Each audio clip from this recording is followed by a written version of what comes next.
So my paper is Profitable Timing in the Stock Market with the Senior Loan Officer Survey. So this is a survey that the Fed put out, I think beginning in 1990.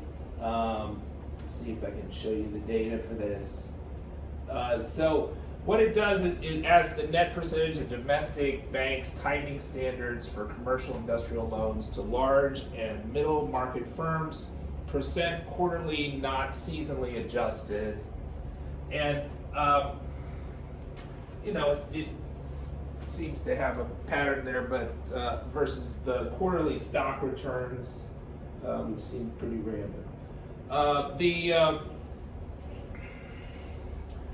This has actually gone, so what would be a kind of a bearish signal in terms of like loan lending would be if this number was positive. So positive readings means that they're tightening credit standards, loan officers and banks, and a negative reading means they're loosening loan standards, so they're making more loans.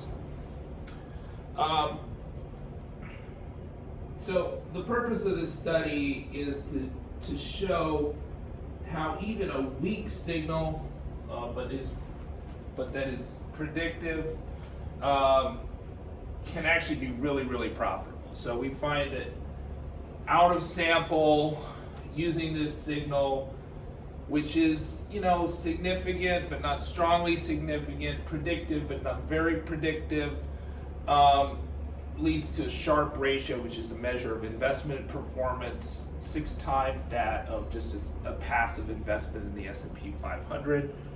And we also extend the literature to show that this supposed anomaly seems to still be working out of sample. So it worked in the first 15 years and the first 20 years, and it seems to be working in the first 30 years. I think we're over 30 years. So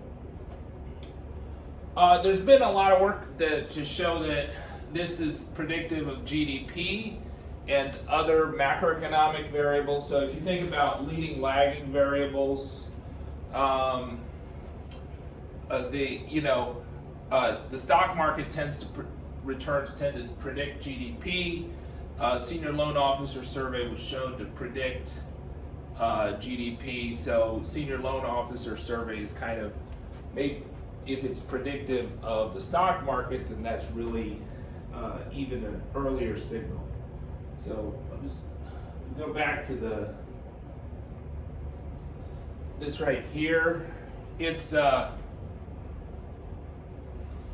start my clock. It was negative at my last reading for the paper, but I think we had the last reading we had was a 67.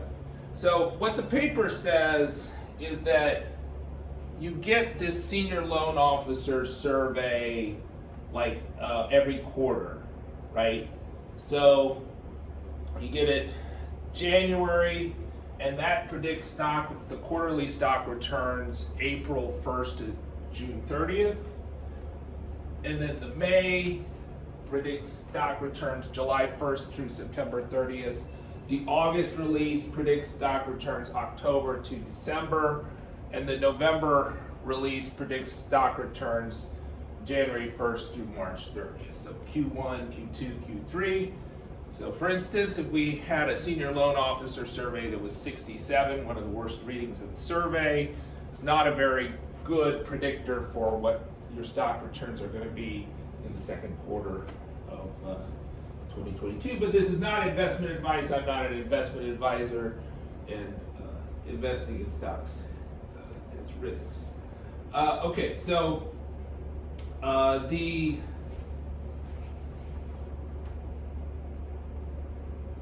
you the data. So start date is Q3 1990. End date for the sample was Q2 2022 if we're looking at the S&P, and the January reading in 2022. And so the typical reading for the senior loan officer survey is like -3. and the typical median return for the S&P 500 over a quarter is 3.5 in the sample period. But the highest reading for the senior loan officer survey, that is almost 84% of respondents are tightening their loan standards on net. So if 2% are reducing their loan standards, making them looser, and 86% are tightening, that would be a reading of 84.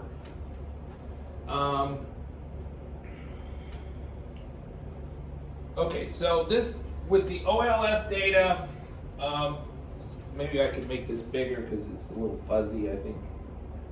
We'll see. It'll blow up if you do slideshow. Yeah. Oh, I don't know why it's doing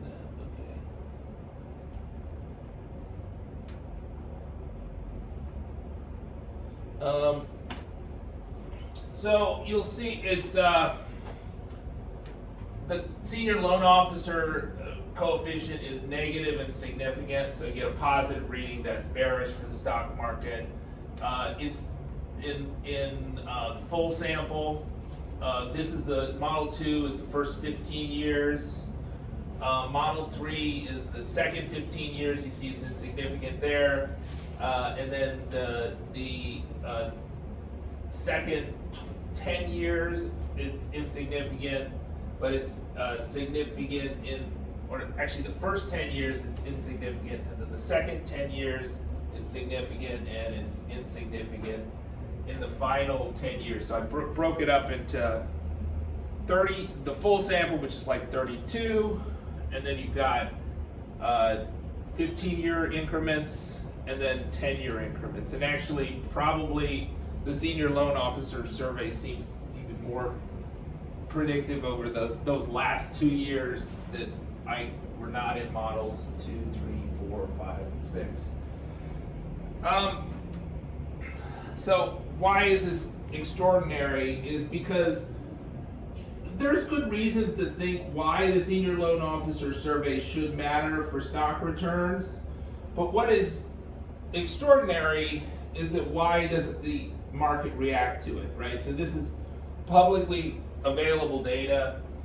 So according to FAMA's efficient market hypothesis classification system, the semi-strong form says that publicly available data should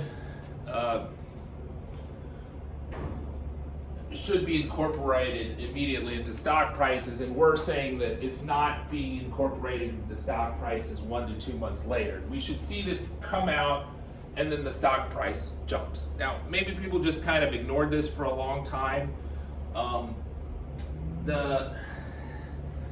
I said a couple weeks ago when I did this seminar at my university that I'd never seen anybody on TV talk about the senior loan officer survey, but then this past week on Bloomberg, I've been seeing them talk constantly about it. So maybe I'm not sure they quite understand the stock significance, but they seem to understand the significance of how that would feed into the economy. So what I did was, so I showed you OLS results. There's also, we did the GLS results. The problem with OLS is that there's heterogeneity in the data. So the data, if you think about stock returns, when the stock market goes down, right, stock market doesn't just go down, it becomes more volatile, right? So it's more likely to go on the upside and the downside. And that's kind of the definition of heterogeneity, that, when the senior loan officer gets more higher readings and the stock market is more likely to go down, it's also more volatile, and so the variance is not constant, right? And so that means that our standard errors have to be bigger than OLS, and so you see here that there's fewer significant results, right? It's only like Model 2 where the senior loan officer coefficient is significant. So we have kind of a weak signal, maybe not even statistically significant, depending on the time period you're looking at. So why? So the contribution of this paper is to show that this weak signal, and we're using the model 2, which is the first 15 years of the survey, to out of sample for the next 17 years to find, what our returns are. So if you have a signal, you have to also have, so a signal is what they would call an alpha model. That is how you're going to outperform the stock market. But you also need a risk model to tell you how much to invest in the stock market. So what we would develop here, or what I develop here, is the simplest risk model I can think of. Is that I want to mimic the volatility in my portfolio of the stock market. So I don't want it to be any more risky than the stock market or less risky. And so that's what we develop here. And so we get these, going through all the math, we get this weighting system. And so this market timing model says, I'm going to have this weight here for the stock market, and I'm going to have another weight for the 3-month T-bill, right? And so, and then I'm going to choose among that model based, and that gets me a weight. So there's 2 possible weights because it was a quadratic. So there's a weight that's 116%, so I'm leveraged in the stock market, or 117%, I'm shorting the stock market. And that's the long short strategy, and then there's the long only strategy where I buy 116% of the stock market and I short T-bills, or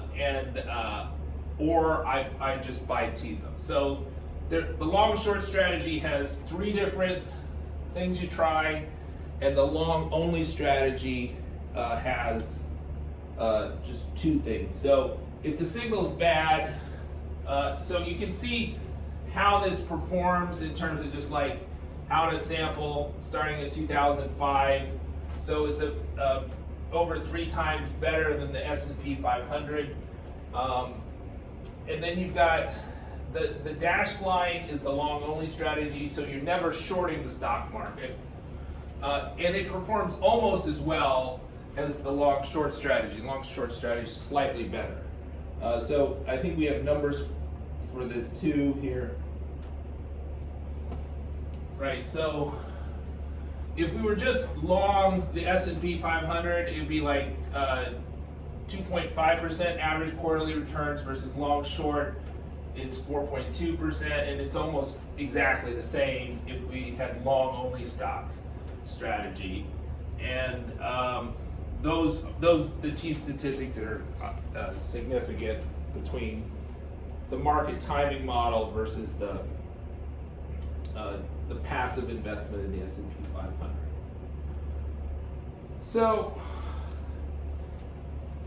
So I mean, I think this is kind of a blow to the efficient markets hypothesis, but I guess I think I think it's a pretty safe strategy, to be honest. So I think a lot of people think, well, like if you're a stock investor, right, this strategy would be you're alternating between owning the stock market and owning T-bills, right? So that's going to be, most of the time that's going to be like a weighted average between T-bills and stock market. So even if you gave yourself a leveraged limit that you would never short T-bills, I think this strategy probably do pretty well too, but I didn't test that. And if you want to look at like the realized volatility, so ex ante, I tried to make the volatility the same for the strategy as the stock market, but ex post, it seems like this strategy was a lot less risky than the stock market, and that's why the Sharpe ratio is so big. It's not just that the quarterly returns were so much more, but its standard deviation of its returns were much lower too. So, any questions?